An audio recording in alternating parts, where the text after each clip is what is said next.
బెల్లం ఇది. పప్పులోన గిన్నె పెట్టి వాటర్ వేసి, ఇది ఈరోజు ఇంగువ పప్పు చేస్తున్నాను. ఇంగువ పప్పుకి నూనె కొన్న అన్నిటికీ నెయ్యే బాగుంటుంది. ఇందులో స్టాండ్ పెట్టడం రాదు, చేతిలో పట్టుకొని ఇలా పచ్చిమిరపకాయలు ఒక 2, రెడ్గా ఉండేవి ఒక 3 ఇలా కట్ చేసి వేస్తాను. తర్వాత మళ్ళీ పోపులో కూడా వేస్తాను, ఎండుమిరపకాయలు, పచ్చిమిరపకాయలు. ఇది పప్పు. కుక్కర్ పెడతాను. కుక్కర్ పెట్టేసి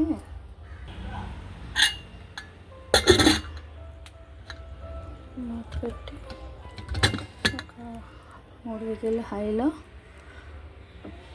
సిమ్లో ఒక విజిల్, లేకపోతే విజిల్ రాకపోతే కొంచెం టైం వెయిట్ చేస్తాను.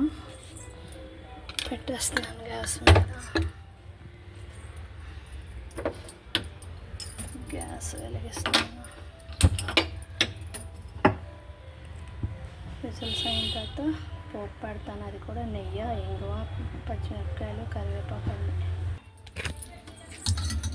పప్పు ఉడికిపోయింది. గిన్నెని జాగ్రత్తగా బయట చేయాలి.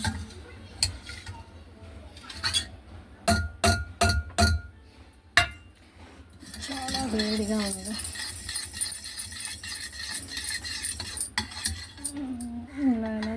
ఏమంటారు దాన్ని, కవ్వంతో తిప్పుతుంటే మంచి వాసన వస్తుంది పప్పు. దీనికి పప్పు, ఇంగువ పోపు.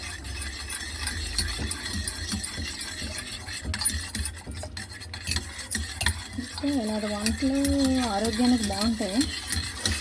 కాకపోతే ఏంటంటే ఉపవాసాలు, పూజలు చేసేటప్పుడు వెల్లుల్లి తినాం కదా, అలాంటప్పుడు ఇవి బాగుంటాయి. రెడీ అయింది. ఇంకా పోపు వేస్తాను.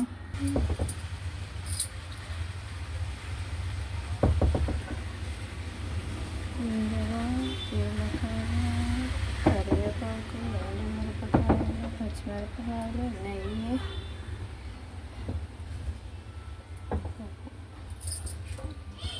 ఆవాలు మొహం మీద రాకుండా ఇదిగో ఇలా పెట్టాను. కొంచెం ఇలా చూసి మళ్ళీ మూత పెట్టేస్తున్నాను.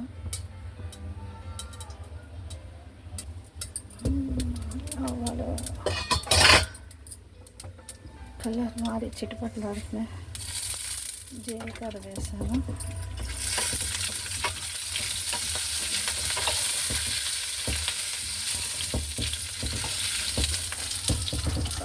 ఇది అరటిగా ఉడుకుతుంది. తర్వాత నెక్స్ట్ పచ్చిమిరపకాయలు వేస్తున్నాను.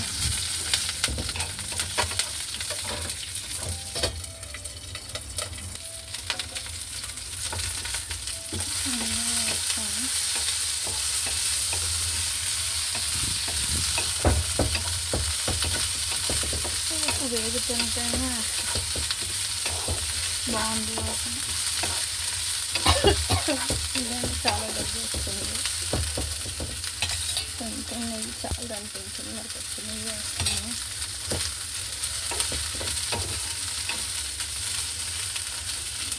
ఇది ఇంగువ వచ్చి పప్పులో వేసిస్తాను.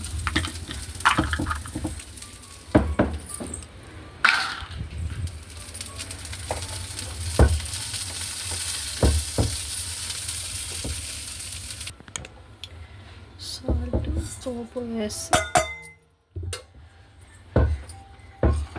ఉడికించాడు. చాలా రుచిగా ఉండే ఇంగువ పప్పు రెడీ. వేడి అన్నంలో తినడమే. దీంతో పాటు ఆవకాయ నంచుకున్నా, లేకపోతే పప్పు వేసుకొని దాని మీద నిమ్మకాయ పిడుచుకొని తింటే చాలా బాగుంటుంది. ఇంగువ పప్పు.